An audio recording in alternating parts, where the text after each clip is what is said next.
வாழ்க வளமுடன். இன்றைக்கி நம்ம என்ன பண்ண போகிறோன்னா ராகி அல்வா. அதுக்கு முழு ராகி வந்து 1 மணி நேரம் நல்லா ஊற வச்சுக்கணும். ஊற வச்சுட்டு அதுக்கப்புறம் மிக்சியில் மாற்றி அதில் ஏலக்காய் கலந்து நல்லா அரைச்சிக்கணும். அரைச்சிட்டு நல்லா அந்த பாலை வடிகட்டி எடுத்துக்கணும்.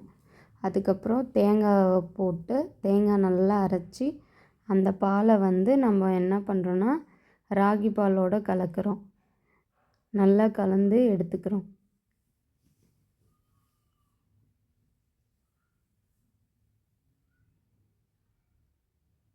அதுக்கப்புறம் ஒரு பாத்திரத்தில் மாற்றி சிம்மில் வச்சு நம்ம கிண்டிக்கிட்டே இருக்கணும்.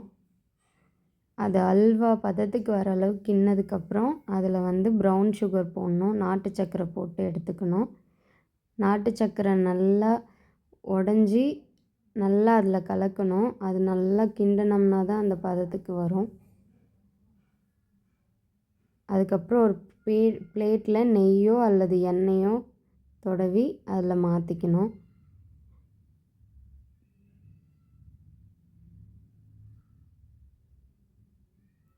நல்லா சமம் பண்ணி விட்டுறணும். பிளேட்டில் கொட்டி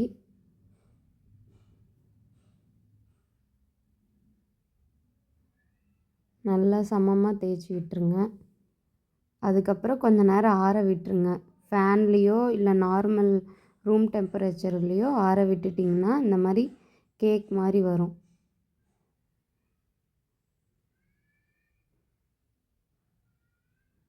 அதுக்கப்புறம் ஒரு கிண்ணத்தில் மாற்றி நீங்கள் சர்வ் பண்ணி சாப்பிட்லாம்.